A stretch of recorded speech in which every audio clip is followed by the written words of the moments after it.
their money talking about sports betting, and there are people in this space that actually make their money sports betting. The social media and the internet has confused the two, and that's why it appears that 99% of sports bettors win, as opposed to the opposite, which we know that 99% of sports bettors actually lose long term and have negative lifetime earnings. That's not to dissuade you at all. It's just to lay out the truth and the facts, and that's what we're about here. The goal of the show is to make you a more efficient bettor, and positive EV is always our number one priority, and that's why we have brought on a winning sports bettor. In fact, I didn't even know Art C. Nick had to bring him on. Nick had to introduce him because he's one of those guys, which we brought on a couple, that isn't making their brand and their name by yelling and screaming about their 50 bomb play and their 200-star game of the year and fight of the decade and lock of the millennium nonsense. They're strictly saying, here's my bets, here's my results, this is how I manage risk, and let the numbers speak for themselves. And if you win, we will fine you. So Art C, winning sports bettor, welcome to the show. Follow him first at Mr. Electrocute. That's correct. It's Electrocute with an I. I'm going to spell that. It's at MRELECTRICUTE, because it's important we go out there and follow Art. These are the guys we need to support in this space. These are the sports bettors we need. Art, welcome to the show, my man. Thank you, guys. Really, really appreciate the ask. Love it. I've been following the sport for so long. Finally get to meet these legends in the sports, and Johnny, you've been around forever. Nick, I've been listening to you forever. You really know your stuff. Some of the top guys in the game. Really glad to be here, spending my time to share the knowledge that I've gained over the years. Now, they're not here to listen to me. They're here to hear about you. How did you get to winning as a sports bettor? Because you weren't born knowing how to gamble. You're not born knowing whether you're going to know how to bet. You have to learn, whether someone teaches you, a mentor, or you do it by trial and error. How did you get from point A to point B? I know it's probably a long story.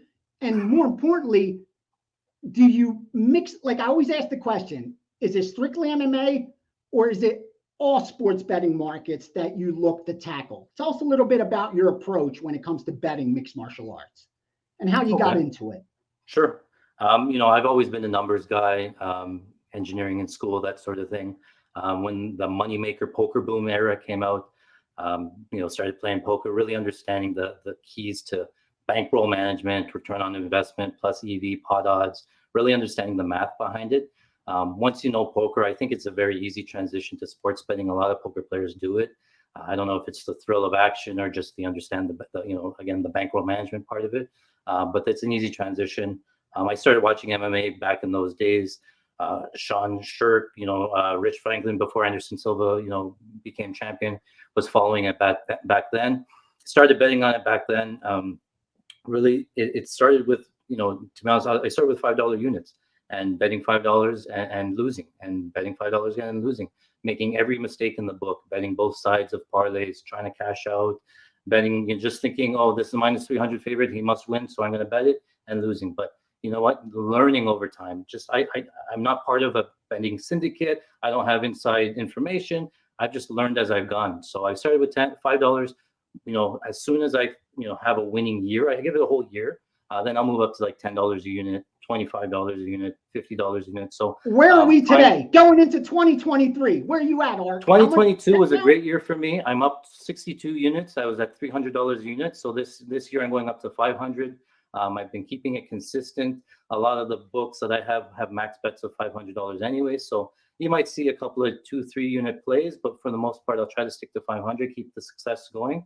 I have a lot of hope for 2023, hoping to copy some of the success and the sort of the blueprint that I used in 2022 and, for the last 15, 20 years of sports betting. Before Nick dives in and asks a couple questions, this is amazing. So you went from $5 a unit and you're now for 2023 up to betting $500 a unit. You paid for your education, right? Yes. You didn't start off winning. It cost you like the rest of us, correct? No, you are completely correct. 99% of sports bettors lose, and you have to pay for your tuition. You learn, you read what you can. Like I said, I used to listen to Nick's podcast. You give out information, what sides to bet. You sort of learn the numbers. I think what's important is after every event, you you do self-reflection. Did I make the right bets, or did I get lucky? Did I lose good bets, or was it just whatever? So, and I make notes after every fight. I make sure that I what to look for the next time. So I keep track, making sure going forward what to look for.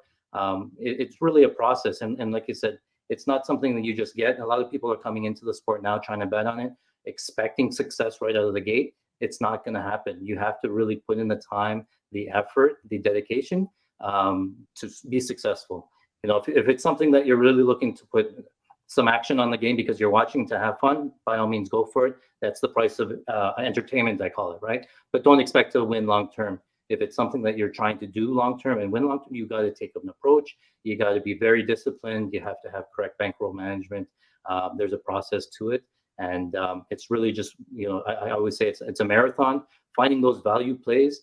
Maybe 5 out of 10, 6 out of 10 times you're going to lose, but that time that you do win, it makes up for the losses. So keeping that in mind, just positive EV plays, trying to keep those in mind. If you take a look, say for example, your typical NFL spread -110. Really only 52%, 53%. So if you can find a bet that you feel like you're going to hit more than 53% of the time, you're getting plus EV. You might lose the bet, but again, you're hitting those values, right? One of the examples I love to give is during the Super Bowl, you can bet on the coin toss. Normally, sports books will shade it, maybe -110 each side, maybe 105 each side. It's not a bet that I'm looking to bet. However, books will move the lines based on the action.